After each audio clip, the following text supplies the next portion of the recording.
Assalamualaikum warahmatullahi wabarakatuh. Pada pertemuan kali ini saya akan mempresentasikan algoritma pemrograman 2 yang diampu oleh Bu Nirma C. Santi MKom untuk memenuhi tugas semester pendek. Lanjut. Di pendahuluan, pesatnya teknologi, terutama teknologi komputer, sudah tak dapat dipungkiri lagi. Bagi yang tidak dapat mengikuti perkembangannya, mungkin akan dianggap ketinggalan zaman. Sebaliknya, bagi yang dapat mengikuti perkembangannya akan dianggap wah, dan seiring berkembangnya teknologi akan dianggap hal yang biasa. Ibarat wabah, teknologi komputer sudah menyusupi hampir semua bidang kehidupan manusia.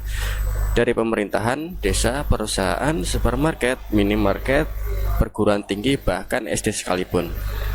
Dalam dunia pemrograman komputer, kita akan dikenalkan dengan algoritma dan bahasa-bahasa pemrograman seperti C, C++, Pascal, Basic, Java, dan lain-lain. Pada pertemuan pertama, kita akan membahas tentang pengantar modular. Pemrograman modular adalah salah satu teknik dalam pemrograman yang mana pemrograman modular adalah sub atau satu bagian dalam sebuah program utama. Subprogram dalam sebuah program utama hanya mengerjakan satu permasalahan saja. Misalnya subprogram pengurutan, maka subprogram tersebut hanya berfungsi untuk mengurutkan saja. Dalam pembuatan program, khususnya implementasi teknik kode pemrograman yang terstruktur, sebaiknya penulisan kode program dalam blok-blok yang berulang lebih baik dihindari. Pembuatan program. Dalam pembuatan program, khususnya implementasi teknik pemrograman yang terstruktur, sebaiknya menghindari penulisan kode program dalam blok-blok yang berulang. Jika source kode program simpel dan pendek, source kode program masih dapat ditangani dengan mudah. Namun, jika source kode tersebut sangat besar dan kompleks, source kode program tersebut akan sangat sulit untuk ditangani. Kesulitan yang mungkin timbul adalah sulit mencari dan mengingat variabel-variabel yang sudah dideklarasikan, sulit melakukan dokumentasi, sulit mencari kesalahan program, dan sulit melihat efisiensi algoritma. Kode program kadang ditulis berulang-ulang padahal mengerjakan hal yang sama dan lain-lain. Modular programming adalah paradigma programan yang pertama kali diperkenalkan oleh Information dan System Institute pada The National Symposium on Modular Programming pada tahun 1968. Pemrograman modular merupakan teknik pemrograman di mana program yang biasanya cukup besar dibagi-bagi menjadi beberapa bagian yang lebih kecil, sehingga kompleksitas program menjadi berkurang. Masalah yang kompleks dapat lebih mudah diselesaikan dan akhirnya perlu deinisialisasi. Maka program tersebut sebaiknya dibagi menjadi 3 bagian yang lebih spesifik sesuai fungsi masing-masing. Pemrograman modular dalam bahasa C.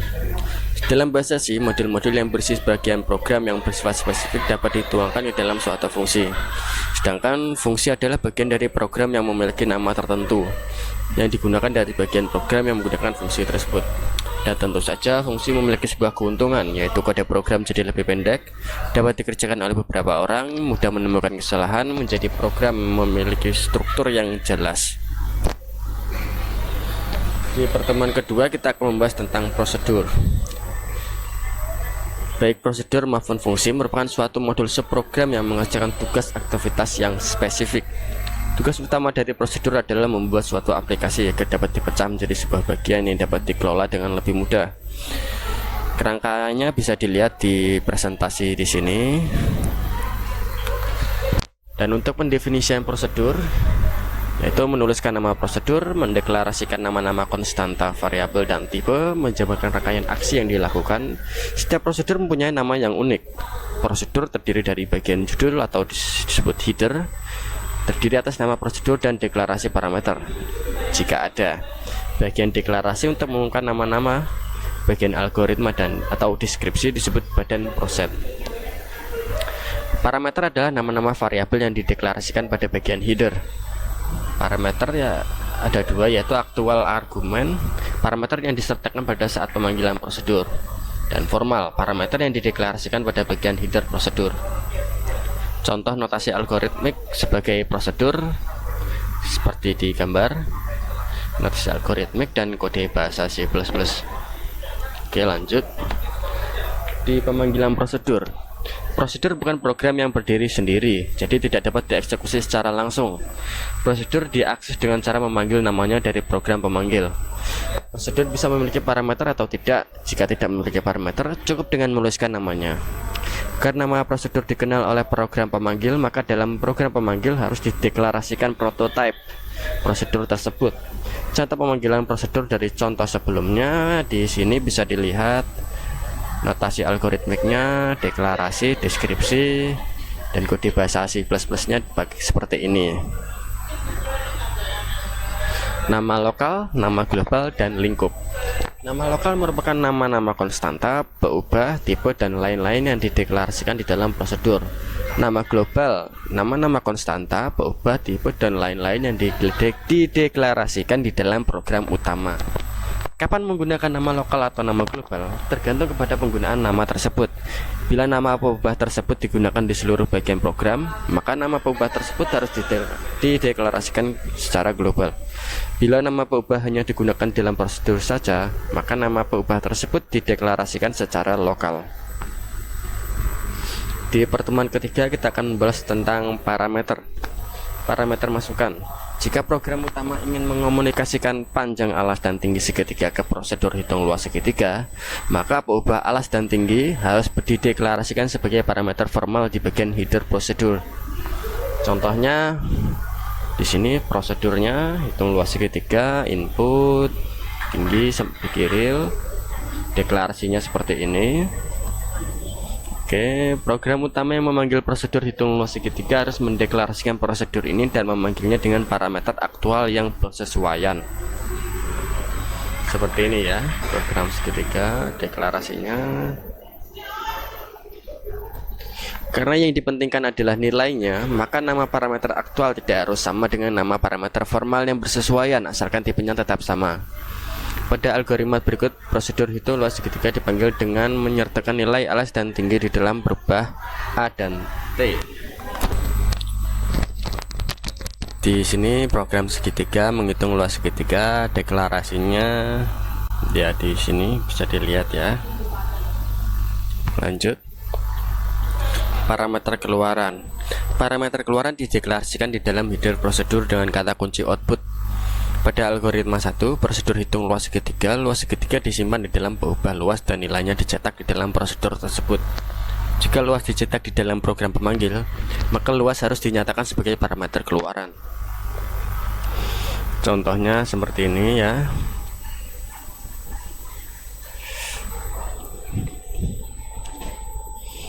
Keadaan akhir prosedur adalah kondisi di mana luas berikut luas segitiga.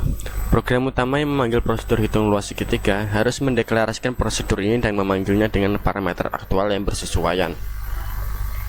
Di sini contohnya program segitiga, deklarasinya seperti ini.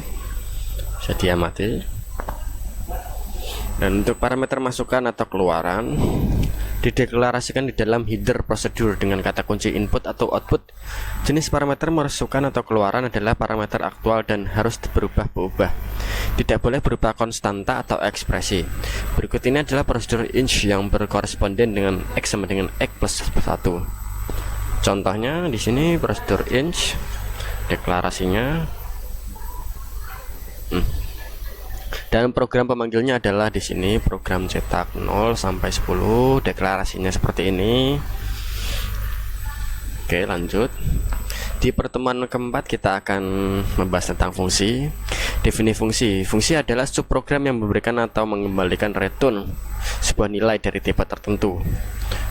Contohnya fx sama dengan 2x plus 5x 2 min 8. F adalah nama fungsi, sedangkan x adalah parameter fungsi.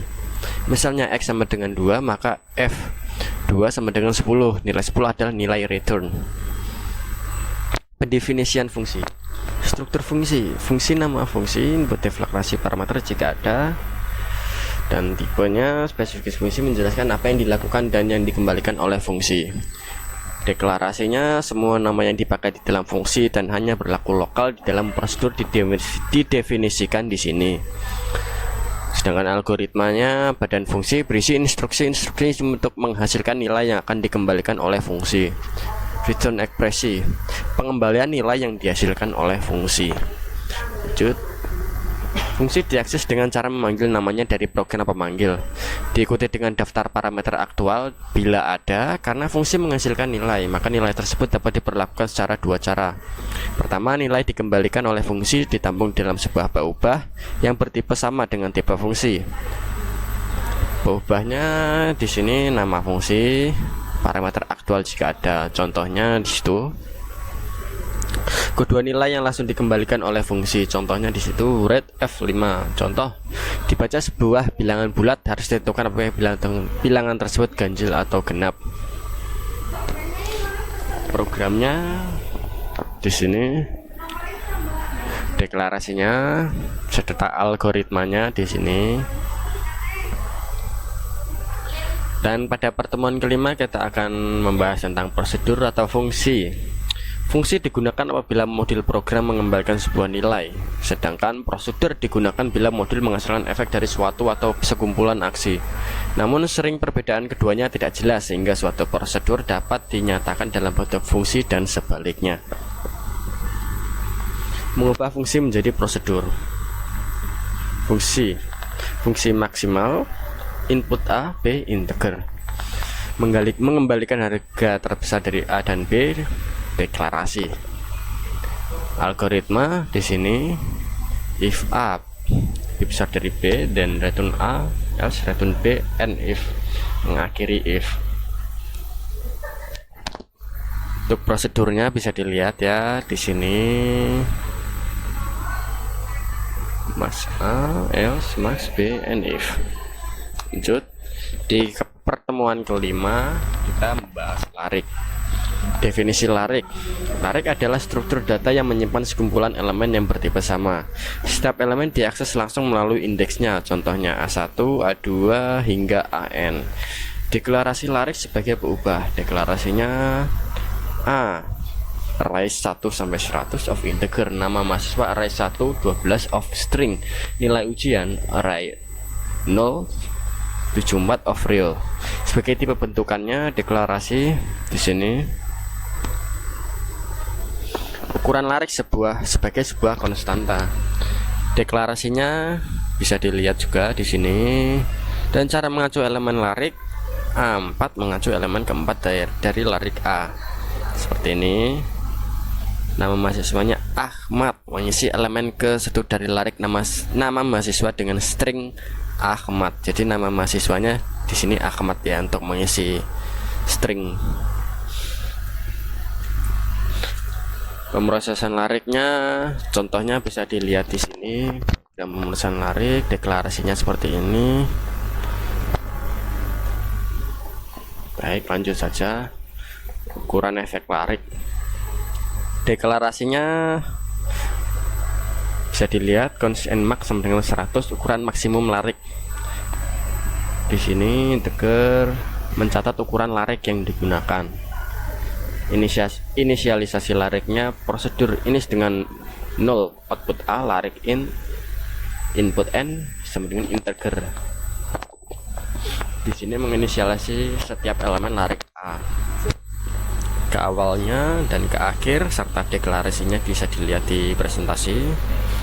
Lanjut, program pemanggil. Program pemrosesan larik. Di sini ada program untuk mengisi elemen larik dengan nilai 0, deklarasinya dan ukuran maksimum larik. Di sini penjelasannya, A9 larik in, I integer, N integer. Integer di sini indeks larik ya, dan integer N di sini ukuran efektif larik. Prosedurnya dan algoritmanya ada di sini. Di pertemuan ke-7 kita membahas larik berstruktur. Kita bisa lihat contohnya di sini, misalkan diberikan struktur logik larik mahasiswa adalah sebagai berikut. NIM, nama mahasiswa, dan IPK-nya seperti ini. Lalu struktur lariknya adalah di sini, deklarasi, cons and max-nya 100, record, NIM, integer, string, IPK, real. Oke, lanjut. Cara mengacu elemen MHS atau mahasiswanya di sini, write sama dengan yang berikut. NIM, nama mahasiswa, kode MK. Lanjutnya contoh, misalkan setiap mahasiswa mengambil 4 buah mata kuliah yang berbeda. Setiap elemen larik berisi data NIM dan nama mahasiswa. Mata kuliah 4 buah berupa larik. Di sini contohnya ya, ada A, B, C, dan D. Karena mata kuliahnya ada 4 buah. Struktur larik yang menyimpan keseluruhan data tersebut dideklarasikan dengan nama mahasiswa.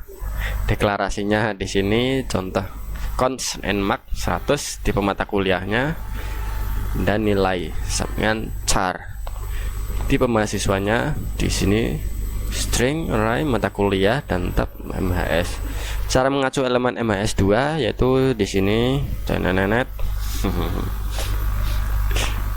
Contoh algoritma untuk mengisi larik MHS 2. Di sini prosedurnya ke awal dan ke akhir. Ini deklarasinya seperti ini. Dan selalu diakhiri dengan n. Karena di sini subjeknya off, jadi n4. Di pertemuan ke-8 kita akan mengadakan UTS. Jadi lanjut saja ke pertemuan ke-9 dan 10. Matriks beserta contohnya. Definisi matriks. Matriks adalah kumpulan elemen yang bertipe sama. Setiap elemen data dapat diakses secara langsung jika indeksnya diketahui. 3. Struktur data yang statis, artinya jumlah elemen dideklarasikan terlebih dahulu. Contohnya di sini M1514 matriks berukuran 5 kali 4 dengan indeks baris dari 1 sampai 5 dan indeks kolom dari 1 sampai 4. Bawahnya ada M-2 03 matriks dengan indeks baris dari min 2 sampai 2 dan indeks kolom dari 0 sampai 3. Di sini ada MA E14. Berarti matriks dengan indeks baris dari A sampai E dan indeks kolom 1 sampai 4. Baik, lanjutnya mengacu elemen matriks pada baris I dan kolom J. Nama underscore matriks dalam kurungnya I, J. Contoh matriksnya seperti ini ya.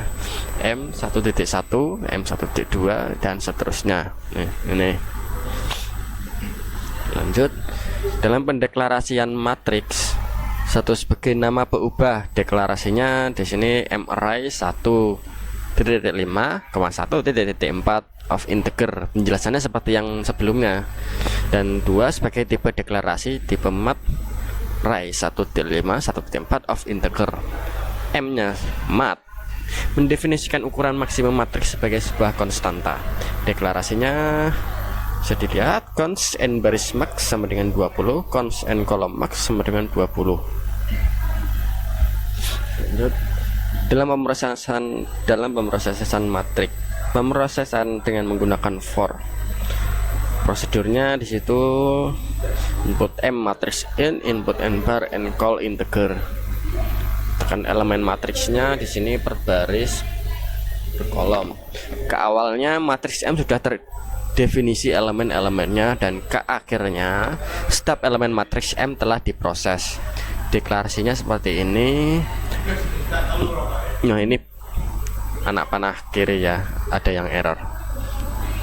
Dan selalu diakhiri oleh N4. Pemrosesan dengan menggunakan while. Prosedur di sini matriks ke awalnya matriks M sudah terdefinisi elemen-elemennya dan setiap elemen matriks M telah diproses. Deklarasinya di sini bisa dilihat dan selalu diakhiri dengan kata n. Jika di sini subjeknya while, karena kita menggunakan while jadi akhirnya n while.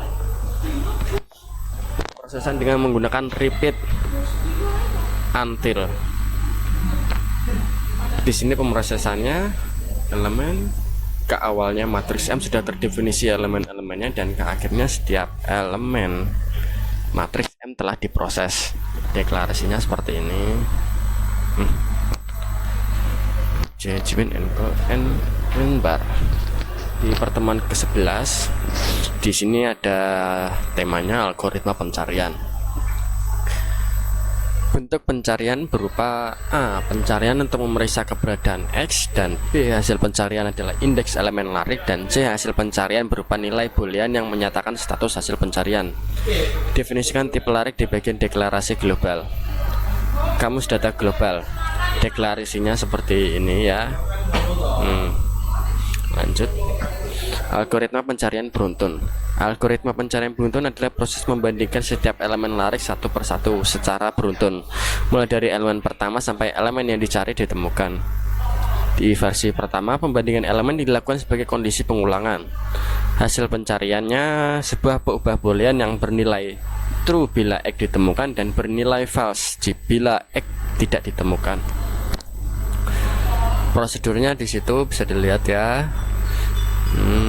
Awalnya X dan larik L1.n sudah terdefinisi nilainya, dan ke akhirnya ketemu bernilai true jika X ditemukan, dan jika X tidak ditemukan ketemu bernilai false.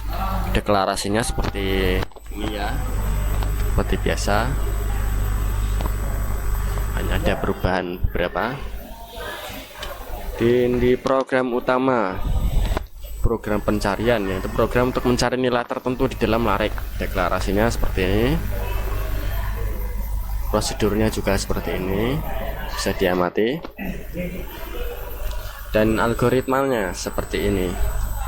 Jadi hasil pencariannya adalah indeks elemen larik yang mengandung nilai X. Lanjut. Di versi kedua, yaitu pembandingan elemen dilakukan di dalam badan pengulangan. Aksi pembandingan dilakukan di dalam badan pengulangan, bukan di awal pengulangan seperti pada versi yang pertama. Maka diperlukan peubah boolean yang akan berfungsi untuk menyatakan apakah X sudah ditemukan. Misalkan peubah tersebut adalah ketemu yang pada mulanya diisi dengan nilai false. Bila X ditemukan pada elemen ke I, maka ketemu diisi dengan nilai true. Hasil pencariannya adalah sebuah peubah boolean yang bernilai true bila X ditemukan atau bernilai false bila X tidak ditemukan. Lanjut. Di pertemuan ke-12, temanya adalah algoritma pencarian bagi dua. Algoritma pencarian beruntun pada larik terurut. Prosedurnya di layar ya. Mencari keberadaan nilai X di dalam larik L1.n, elemen-elemennya sudah terurut menurun. Ke awalnya nilai Z dan elemen-elemen larik L1.n sudah terdefinisi elemen-elemen larik L sudah terurut menurun, dan ke akhirnya IDX berisi indeks larik L yang berisi nilai X. Jika X tidak ditemukan, maka IDX diisi dengan nilai -1. Deklarasinya seperti itu. Lanjut. Algoritma pencarian bagi dua diterapkan pada data terurut. Langkah satunya, bagi dua elemen larik pada elemen tengah. Elemen tengah adalah elemen dengan indeks K sama dengan I plus J div 2. Elemen tengah LK membagi larik menjadi dua bagian, yaitu LI.K dan LK plus 1, J. Langkah kedua yaitu periksa apakah LK sama dengan X. Jika LK sama dengan X, pencarian selesai sebab X sudah ditemukan. Jika LK tidak sama dengan X, maka pencarian dilakukan lagi pada larik bagian kiri. Di sini, mana ini? Di sini ya. Dan J sama dengan K-1. Pencarian dilakukan pada larik bagian kanan jika LK bisa dari X dan I sama dengan K plus 1. Lanjut. Di langkah ketiga yaitu ulangi langkah 1 hingga X ditemukan atau I bisa dari J, yaitu ukuran larik sudah 0. Prosedurnya seperti itu. Mencari X di dalam larik yang sudah terurut menurun dengan metode pencarian bagi dua. Ke awalnya L1.n yang sudah berisi data yang sudah terurut menurun, dan X adalah nilai yang akan dicari. Ke akhirnya IDX berisi indeks elemen larik yang mengandung nilai X. Tetapi bila X tidak ditemukan, maka IDX diisi dengan -1. Deklarasinya seperti itu. Lumayan panjang ya. Sini. Lanjut. Pakai algoritma pencarian beruntun atau pencarian bagi dua. Ya, semua ada perbedaannya ya. Ketika menggunakan algoritma pencarian beruntun, itu dapat digunakan baik untuk data yang sebelum terurut maupun untuk data yang sudah terurut. Sebaliknya, jika menggunakan algoritma pencarian bagi dua hanya dapat digunakan untuk data yang sudah terurut saja. Dalam segi akurasi dan kecepatan, hasil analisis dan percobaan menyimpulkan bahwa algoritma binary search atau algoritma bagi dua memiliki kompleksitas waktu yang lebih cepat dibandingkan dengan sequential search atau pencarian beruntun. Di pertemuan ke-13 kita akan mendapatkan tema algoritma pengurutan atau bisa disebut sorting. Sorting adalah suatu algoritma untuk meletakkan kumpulan elemen data ke dalam urutan tertentu berdasarkan satu atau beberapa kunci dalam tiap-tiap elemen. Ada dua macam urutan yang biasa digunakan dalam suatu proses sorting, yaitu satu, urutan naik bisa disebut ascending, mengurutkan dari data yang mempunyai nilai paling kecil sampai paling besar, atau urut turun bisa disebut descending, mengurutkan dari data yang mempunyai nilai paling besar sampai paling kecil. Untuk metode pengurutannya yaitu ada 6. Satu, insertion sort atau metode penyisipan, yaitu proses pengurutan dengan metode penyisipan secara langsung. Di kedua, selection sort atau metode seleksi, pengurutan dengan cara mencari data yang terkecil kemudian menukarkannya dengan data yang disebut sebagai acuan atau sering dinamakan pivot. Dan ketiga, bubble sort atau metode gelembung, metode yang mengurutkan data dengan cara membandingkan masing-masing elemen kemudian melakukan penukaran bila perlu. Dan nomor 4, cell sort atau metode cell, metode ini mengurutkan data dengan cara membandingkan suatu data dengan data yang lain yang memiliki jarak tertentu, kemudian dilakukan penukaran bila diperlukan. Yang kelima yaitu quick sort atau metode cepat ya. Untuk mempertinggi efektivitas dari metode ini digunakan teknik menukarkan dua elemen dengan jarak yang cukup besar. Dan yang keenam yaitu merge sort, yang berarti penggabungan. Metode pengurutan lanjut sama dengan metode quick sort. Metode ini juga menggunakan konsep divide and conquer yang membagi data S dalam dua kelompok, yaitu S1 dan S2 yang tidak beririsan atau disebut disjoint. Masalah pengurutan. Pengurutan adalah masalah klasik tentang mengubah urutan elemen-elemen yang bisa dibandingkan seperti bilangan bulat, bilangan pecahan, strings, dan sebagainya. Dari sebuah larik ke urutan tertentu, menarik tidak menurun atau menaik atau datar, tidak menaik, terurut secara abjad. Ada banyak algoritma pengurutan dan masing-masing memiliki kekuatan maupun kekurangan. Biasanya yang sering terjadi adalah masalah kompatibilitas dan keakuratan. Dan pengurutan apung terinspirasi dari gelembung sabun pada permukaan air. Data yang diinginkan, misalnya data yang kecil pada pengurutan ascending, akan diapungkan melalui proses pertukaran. Proses penggabungan dilakukan sebanyak n-1. Langkahnya n adalah jumlah data, dan untuk setiap langkah dilakukan pertukaran dua elemen bersebelahan dan pada bagian elemen-elemen yang belum terurut. Lanjut, di pertemuan ke-14 ada algoritma pengurutan seleksi. Selection sort, prinsip kerjanya adalah memiliki elemen maksimum atau minimum lalu ditempatkan pada awal atau akhir larik, bisa disebut elemen terujung, dengan cara dipertukarkan secara langsung. Elemen yang telah dipilih dan ditempatkan diisolasi, tidak lagi diikutsertakan pada pemilihan berikutnya karena telah menempati posisi yang tepat. Area pemilihannya berkurang satu elemen karena setelah penempatan, elemen yang telah terpilih tidak lagi diikutsertakan. Algoritma pengurutan seleksi maksimum, elemen yang dipilih adalah elemen bernilai maksimum, dan algoritma pengurutan seleksi minimum adalah elemen yang dipilih adalah elemen bernilai minimum. Algoritma seleksi max naik, YS yaitu data pada larik belum terurut. Asumsi jumlah data adalah FS nya adalah mendapat larik yang telah terurut menaik. Deklarasinya seperti di sini serta algoritmanya, dan selalu berkali-kali diakhiri dengan n. Sesuainya for di sini. Dan untuk algoritma seleksi mak turun,